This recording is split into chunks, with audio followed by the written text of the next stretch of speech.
said those words before, but it was love. Assalamualaikum warahmatullahi wabarakatuh. Selamat pagi sahabat Parikesit. Kembali lagi di acara Coffee Morning Talk bersama Komite Tenaga Kesehatan lain. Nah, pada pagi hari ini kita kembali lagi berbicara atau berdiskusi dan berbincang-bincang dengan salah satu tenaga kesehatan yang ada di RSUD Aji Muhammad Parikesit. Pada pagi hari ini kita sudah kedatangan salah satu tenaga kesehatan, yaitu tenaga teknis kefarmasian, yaitu Ibu Didah Retno. Selamat pagi, Ibu. Pagi, gimana kabarnya? Alhamdulillah sehat. Sehat ya, puasa lancar?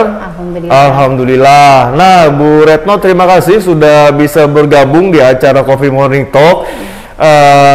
Kita pada pagi hari ini akan berbincang-bincang nih Bu, mengenal lebih jauh, sedikit lebih jauh apa sih tenaga teknis kefarmasian itu. Kemudian juga kita nanti akan berbincang terkait satu tema gitu ya, yaitu dagu sibu gitu ya, yang nanti Bu Retno akan menjelaskannya sama kita semua gitu ya. Oke, nah Bu Retno, saya pengen tahu nih, sahabat Parikesit juga pengen tahu juga di rumah, tenaga teknis kefarmasian. Nah, itu tuh apa sih Bu, dan proses jenjang pendidikannya itu apa, dan kuliahnya tuh berapa lama gitu, tenaga teknik kefarmasian. Dan kemudian di rumah sakit gitu ya, ataupun dimanapun, seperti apa sih ininya, kerjanya mungkin. Nah, bedanya mungkin dengan apoteker. Nah, boleh nih dijelasin Bu. Ini ya, sebenarnya tenaga teknik kefarmasian dulu itu disebut sebagai asisten apoteker. Nah, peraturan baru, jadi kita disebut sebagai tenaga teknik kefarmasian. Ya, jadi bukan asisten apoteker. Sebelum 2014 peraturan itu yang disebut asisten apoteker itu sampai ke jenjang SMK farmasi, dulu masih bisa, iya. Tapi dengan adanya peraturan baru, jadi yang diakui sebagai TTK itu jenjangnya D3, dan itu terdiri dari untuk lulusan itu ada D3 farmasi, D3 farmasi, ya. Dan AK Farma, Ana Farma. Tetapi secara kompetensi AK Farma, Ana Farma itu memang diakui sebagai tenaga teknik kefarmasian, tetapi dia beda untuk tingkat pekerjaannya ya. Nah, kebetulan kalau AK Farma, Ana Farma itu lebih ke laboratorium di untuk makanan, penelitian, kimia, ya biasanya untuk di lab-lab farmasi. Di lab-labnya Bu ya. Iya. Nah, dan pendidikan sekarang ini 3 tahun. 3 tahun. Untuk D3 farmasi. Tetapi untuk S1 farmasi, selama dia belum menjadi, belum ambil profesi apoteker, dia masih masuk ke TTK. Iya, gitu. Untuk S1 farmasi. Untuk S1 farmasi. Iya, masih masuk TTK. Karena belum mempunyai serkom, belum mempunyai serkomnya untuk apoteker. Demikian. Gitu ya. Jadi kalau harus mengambil profesi dulu, baru bisa dikatakan dia sudah masuk apoteker ya. Iya, benar. Jadi TTK itu sebenarnya masih sampai jenjang S1. S1 farmasi ya. S1 farmasi, iya. Mungkin Bu Retno mungkin boleh, mungkin sambil mungkin di handphonenya saya dengar ada bunyi-bunyi suara nih. Mungkin boleh, mau diangkat dulu atau mungkin dimatikan dulu gitu. Gitu sahabat Parikesit, ternyata Bu Retno banyak fansnya nih, lagi ditelepon, lagi talk show ada yang nelfon gitu ya. Nggak apa-apa. Kerja ya, jadi kadang masih kita. Nggak apa-apa Bu Retno, nggak apa-apa gitu ya. Mungkin ada callingan gitu ya sahabat Parikesit, kita mohon maklum aja gitu ya. Selanjutnya Bu Retno, kemudian bisa kita lanjutkan ya. Tadi penjelasannya jadi sampai S1 farmasi, dia masih disebut TTK. Iya. Seperti selama itu. dia belum ambil profesi untuk apoteker, masih TTK. Dan untuk izinnya pun, sertifikat kompetensinya pun masih memakai TTK. Tapi dia harus ikut ujian ujian UKOM untuk S1. Untuk S1. Ya. Kalau dia belum UKOM dan mempunyai STR, mereka belum dianggap sebagai TTK karena belum mempunyai kompetensi untuk bekerja sebagai TTK. Oh, begitu. Iya, dan pekerjaan TTK itu banyak ya, maksudnya mulai dia dari kita membantu kerjaan apoteker. Cuma kebanyakan kerjaan kami ini di belakang ya, karena teknis kita kan bagian untuk di gudang bisa gudang farmasi. Terus untuk di pelayanan itu biasanya kita di belakang untuk meracik, ya meracik obat, terus menempel etiket itu kebanyakan pekerjaan TTK. untuk TTK, untuk laporan-laporan itu banyakan TTK. Ya. Gitu. Terus kalau untuk apoteker kan lebih ke pasien. Ya, makanya dia untuk kompetensinya kan dia ke klinis. Kalau kami lebih ke untuk kompetensinya ke bukan klinis ya. Teknis. Ya, lebih ke teknisnya ya. Ya, betul. Gitu. Jadi itu bedanya sahabat berkesit. Jadi di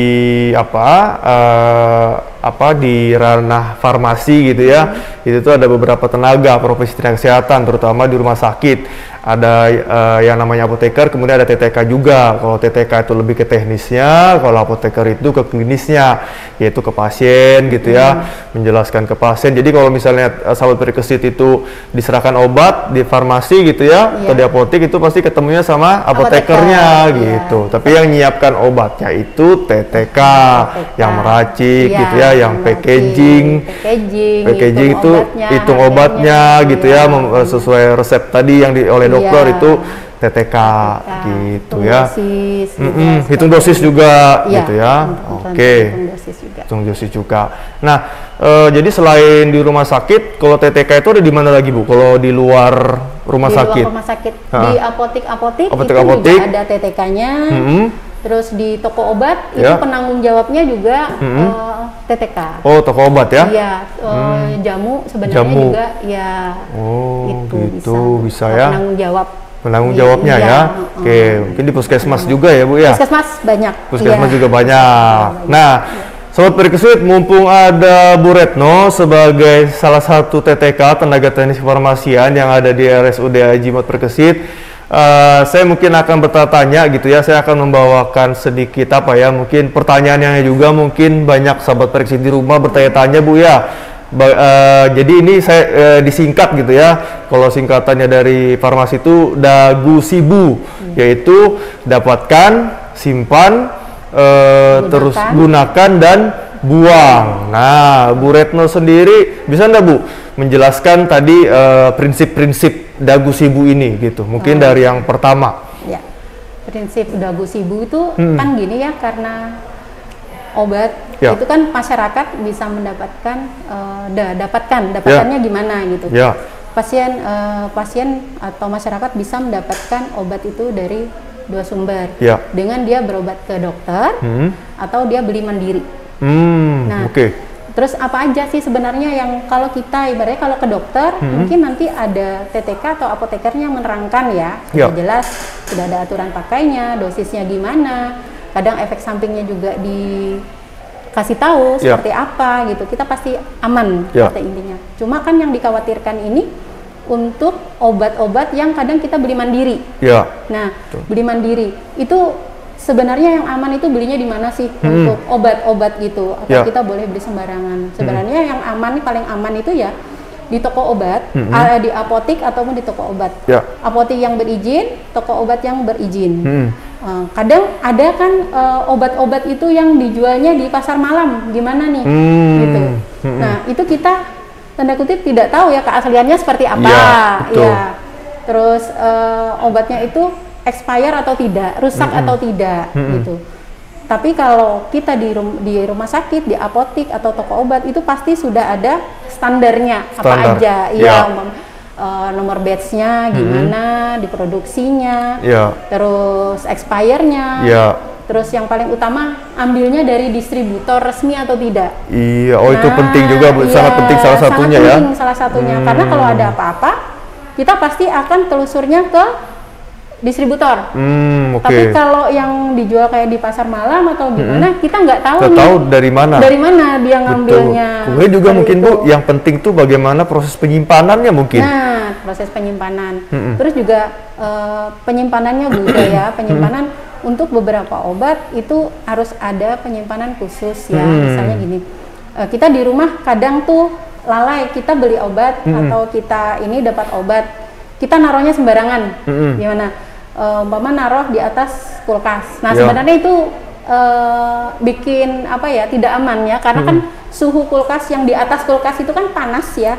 Jadi bisa bikin obat itu juga rusak. Jadi harus ada tempat penyimpanan khusus di rumah, terus suhunya juga harus ada suhu kamar, terlindung dari cahaya. Jadi obat yang harus di dalam kulkas, biasanya kita tetap harus taruh di dalam kulkas, misalnya kayak suppositoria, itu kan simpannya di dalam kulkas. Nah, gimana nih kalau di rumah tidak punya kulkas?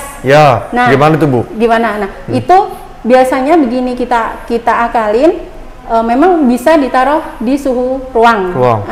Tetapi apabila akan dipakai dan mama dalam supos itu bentuknya itu agak lembek, nah kita bisa beli es batu dulu nih. Nanti sebelum dibuka bungkusnya kita masukkan dulu nih ke es batu itu biar dia agak keras. Nah, setelah itu baru nanti dikeluarkan, didiamkan sebentar. Nah, baru dipakai. Dan cara pakainya pun tidak boleh sembarangan. Nah, itu terkait prinsip gunakan tadi Bu. Nah, prinsip menggunakan obat-obatan gitu Bu ya. Misalnya di kemasan itu tadi, kalau tadi terkait dengan mungkin menggunakan obat karena dia butuh treatment tersendiri ya. Obat tadi kan dia harus beku atau seperti apa gitu ya. Nah, bagaimana kalau misalnya Bu tadi misalnya masyarakat beli obat di luar toko pasar malam misalnya, tapi tidak ada di situ tertera penggunaan. Nah, itu bagaimana Bu kira-kira? Itu memang itu tadi ya, memang harus diwaspadai di situ ya. Harus diwaspadai karena kan kadang mereka itu dengar dari teman, betul, atau dari tetangga, beli nih obat A, memang efeknya bagus gitu. Tetapi kan manusia itu beda-beda ya. Kadang ada yang minum itu bagus dan dia tidak alergi. Kadang ada si B yang minum obat itu, ternyata dia efeknya kurang dan dia alergi. Nah, jadi memang yang benar itu memang harus ke dokter. Jadi kita tidak bisa mendiagnosa atau kita ngobatin diri kita sendiri dengan mereka-reka obat apa yang kita beli. Mungkin kalau untuk obat yang sudah pernah kita minum, mungkin tidak apa-apa. Tetapi kalau untuk obat baru itu sebaiknya kita bertanya pada yang ahli. Nggak boleh sembarangan. Bukan sembarangan ya, sahabat Parikesit. Jadi kalau memang apalagi kalau hanya masih dengar-dengar dari teman, saran dari keluarga gitu Bu ya. Apalagi kita kalau misalnya punya alergi obat tertentu Bu ya, itu malah sangat rawan sangat rawan untuk minum obat sembarangan. Bisa masuk IGD. Malah masuk IGD gitu ya, bukannya sehat gitu Bu ya. Bukan sehat tapi malah nanti masuk UGD gitu ya. Nah, kita tadi itu terkait penggunaan ya, sahabat Parikesit, kemudian penyimpanan. Nah, tadi juga Bu Retno sudah sempat menyinggung penyimpanannya tadi bisa di atas kulkas gitu ya. Itu tidak disarankan. Kemudian di mana lagi Bu yang tidak disarankan menyimpan obat? Saya ada baca itu misalnya di mobil misalnya Bu katanya. Kenapa tuh Bu? Karena dia panas. Terlalu panas dan di obat itu sudah ada di tiap-tiap obat itu sudah ada cara penyimpanannya. Ibaratnya suhu kamar itu sampai berapa derajat. Jadi ada derajat tertentu Bu ya. Derajat tertentu. Jadi mama sampai 25. Jadi kalau di dalam mobilnya tertutup kaca, itu kan tertutup rapat, itu otomatis akan panas di situ. Nah, itu akan bisa merusak obat. Merusak obat Bu ya. Iya, merusak obat. Walaupun obat itu terbungkus belum pernah dibuka. Walaupun begitu, tetap akan berefek. Karena kan kita tidak tahu di dalamnya, mungkin dia bisa berubah warna atau apa, karena dia masih dalam kemasan. Tapi kalau yang untuk kapsul-kapsul otomatis dia akan lembek. Kapsul lembek. Kelihatan lembek. Tetapi kalau untuk yang tablet, kita tidak tahu di dalamnya itu kan karena udah bereaksi panas yang lebih daripada yang diperuntukkan tadi. Begitupun yang cair juga Bu? Yang cair juga sama. Umpama di suhu kamar tapi kita naruhnya di tempat AC yang terlalu dingin. Itu kadang bisa dia mengkristal untuk obat-obat tertentu. Untuk obat tertentu. Jadi kalau untuk infus biasanya ada beberapa memang yang seperti itu di rumah sakit biasanya akan dihangatkan dulu. Oh, iya. Dihangatkan dulu. Oh, berapa dihangatkan dulu, Bu ya? Iya, jadi ada beberapa memang yang harus ada khusus, dia tidak boleh terlalu dingin atau panas. Nah, terus untuk penyimpanan pun kalau di rumah sakit itu di gudang kami tidak sembarangan nyimpan obat. Jadi harus ada jaraknya dari atas berapa senti, 30 dari dinding berapa senti, dari lantai juga. Iya. Karena itu tadi untuk menjaga mutu dan kualitas obat. Iya, jangan sampai berpengaruh terhadap suhu, kena suhunya ataupun cahaya gitu Bu ya, kelembabannya. Oke, jadi kalau di rumah sakit gitu ya, di Bu Retno itu dijaga sekali obat-obat yang ada di rumah sakit, diperhatikan sekali proses penyimpanan dan penempatannya obat-obat yang ada gitu ya, sehingga kualitasnya tetap terjaga gitu ya. Nah, kemudian sebaiknya Bu ya, kalau di rumah gitu ya, sebaiknya sahabat Parikesit itu, nah misalnya juga ini Bu, menyimpan obat di kamar mandi, kan ada juga tuh P3 kotak P3K tuh ditaruh di kamar mandi, bagus nggak Bu? Nah kan kalau untuk P3K mungkin kan dia bukan cukup untuk kayak kasa, betadin mungkin nggak apa ya. Untuk emergency. Iya, tapi kalau ada obat-obat, kalau obat oral, obat minum, itu kalau bisa di dalam kamar atau ruangan khusus dan ada tempatnya. Ada tempatnya. Jadi kalau kita ada apa-apa, kita enak carinya. Terus terhindar juga dari debu, kotoran dan lain-lain itu. Gitu ya. Dari kerusakan itu. Kerusakan. Nah, terus Bu ini, kan misalnya ada orang-orang yang minum obat rutin ya. Kemudian mungkin dia biar tidak ribet buka-buka kemasan, dia udah bukain terus dia kasih di tempat-tempat kecil, kan ada tuh Bu, orang-orang biasanya tuh yang udah ini Senin, Selasa, Rabu, Kamis sampai seminggu tuh udah di box-boxin nih. Itu bagus nggak Bu kayak gitu sistem kayak gitu? Sebenarnya untuk mungkin sehari, 2 hari tidak apa-apa ya. Tapi kalau terlalu banyak yang dikemas juga nggak bagus, yang dibuka juga nggak bagus. Karena kan dia kena udara, takutnya nanti ada yang obat itu yang higroskopis. Takutnya dia ada bisa menyerap udara dari luar, kan nanti akhirnya berpengaruh sama obat. Gitu. Biasanya sih untuk yang obat-obat rutin dia nggak banyak ya, nyimpannya paling cuma 2 hari atau 3 hari yang dia sudah disimpan di box-box. Selanjutnya dia akan buka. Beda kecuali kalau memang obat itu bentuknya itu memang sudah bebotol. Nah itu memang udah, itu juga untuk yang obat-obat bebotol itu memang aman ya, sesuai dengan asal dia nyimpannya sesuai dengan yang disarankan. Iya. Gitu. Karena memang ada yang itu obat, ada yang strip, ada yang tablet bukaan. Ya itu tadi, jadi memang benar-benar diperhatikan penyimpanannya di rumah seperti apa.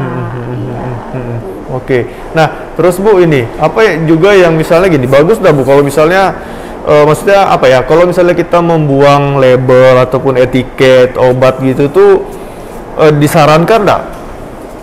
Sebenarnya untuk ke pasien, iya kita sebenarnya nggak boleh ngupas ya, boleh ngupas ya, kita nggak boleh ya nutupi, maksudnya menutupi itu ID atau ID obatnya itu tidak boleh kita tutupi. Kenapa? Siapa tahu nanti mungkin ya, jangan sampai ya, mungkin pas ada apa-apa kita juga akan kesusahan nih mencari apa sih sebenarnya obat itu. Otomatis kita akan buka resep lagi, kita nanya pasiennya siapa, tanggal berapa dia berobat, jadi agak kesusahan. Tetapi kalau memang dia udah botol ada etiket, ada ID obatnya, ya udah biar aja, paling kita tutup di sebelahnya dengan etiket cara minumnya.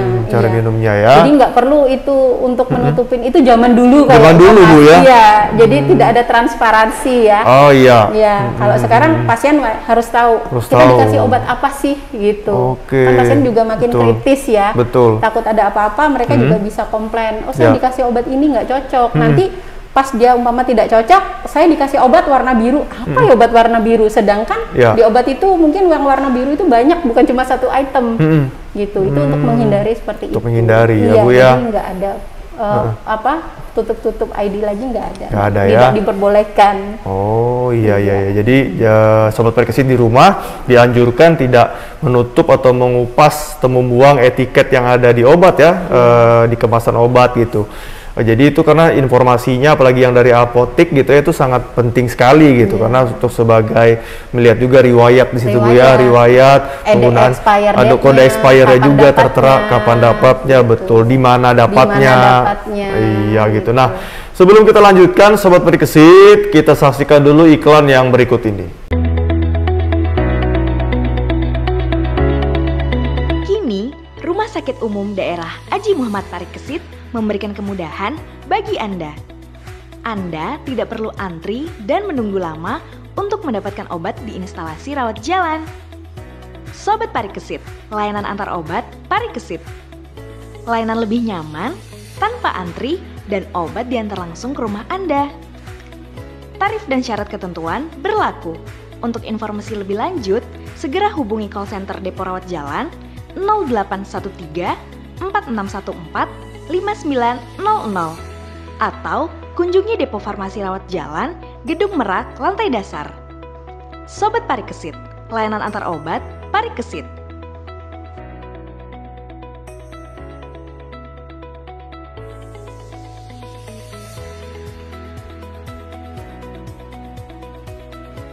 Nah, Sobat Parikesit, kembali lagi kita akan membahas terkait dagu sibu. Nah, kita akan membahas tentang Bu bagaimana cara membuang.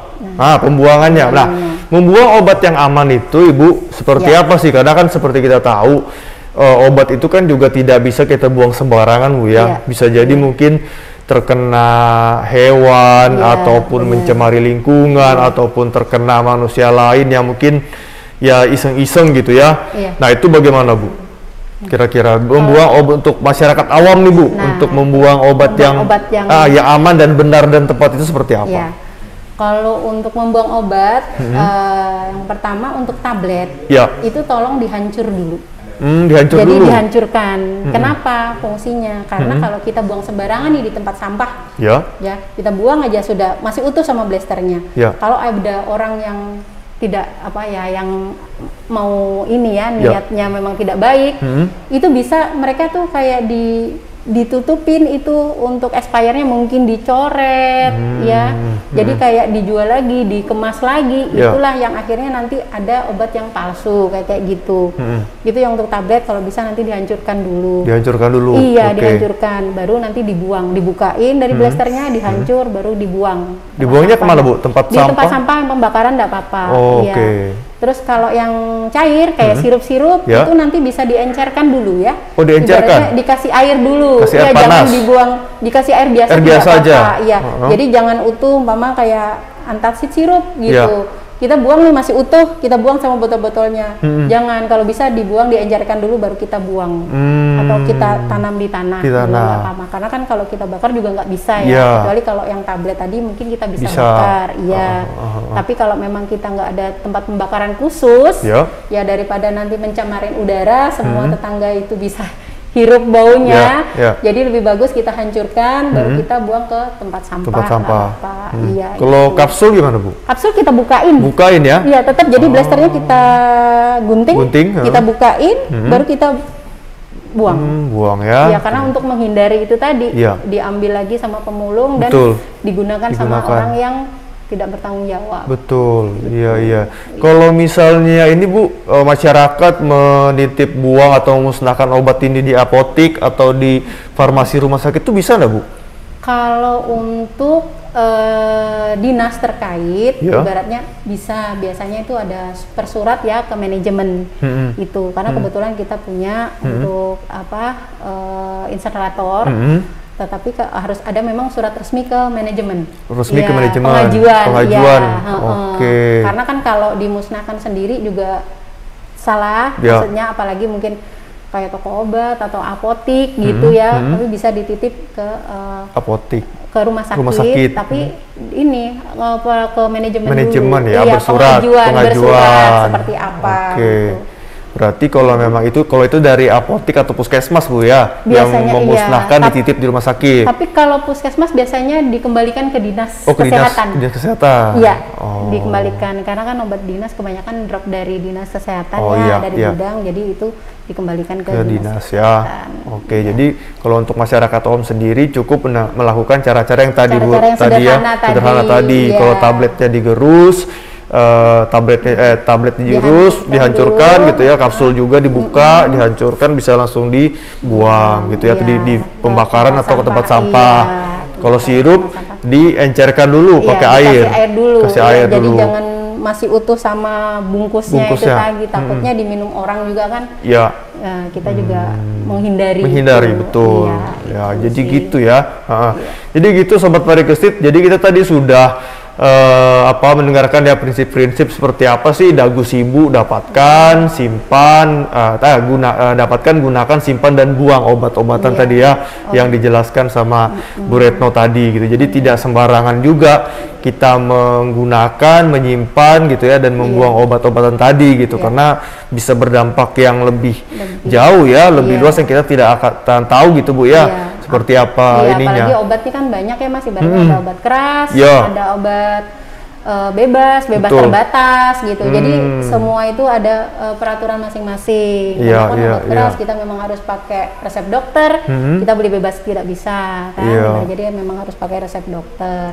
Terus untuk bebas terbatas itu biasanya untuk bebas keras kan biasanya merah ya, terus lingkarannya hitam, ada tulisannya K. Terus untuk obat bebas terbatas biasanya biru, lingkarannya hitam. Itu di toko-toko obat ada obat berizin ya, lebih amannya toko obat berizin. Terus untuk obat bebas itu hijau. Bebas Bu ya. Iya, itu kita boleh beli bebas maksudnya. Itu juga biasanya untuk obat-obat yang aman sih ya, efek sampingnya itu tidak berat. Kayak cuma paracetamol atau apa itu aman ya. Jadi memang juga ada tanda-tanda atau kode-kode yang di kemasan obat gitu ya, yang mana bebas terbatas, obat keras. Jadi gitu. cara mendapatkannya pun beda-beda, adanya di mana aja.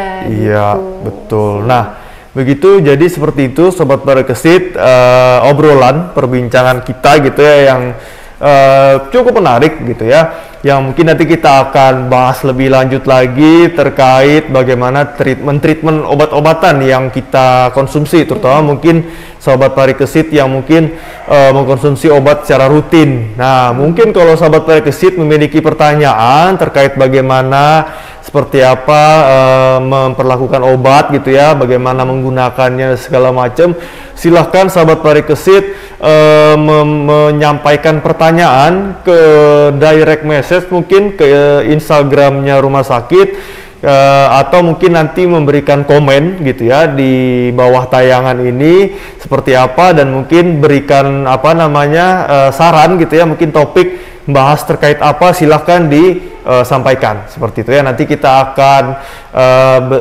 bahas, diskusikan di acara talk show selanjutnya mungkin gitu ya. Oke, Bu Retno, terima kasih penjelasannya, diskusinya, bincang-bincangnya hari ini gitu ya, sangat menarik terkait dagu sibu ini gitu ya, Bu Retno. Semoga nanti di lain kesempatan kita bisa berdiskusi lagi ya, Bu Retno ya. Oke, baik, sekali lagi terima kasih Bu Retno sudah berkenan hadir di acara Coffee Morning Talk bersama Komite Tenaga Kesehatan lain gitu ya. Baik, itu saja Sahabat Parikesit, saya akhiri. Wassalamualaikum warahmatullahi wabarakatuh. Selamat pagi.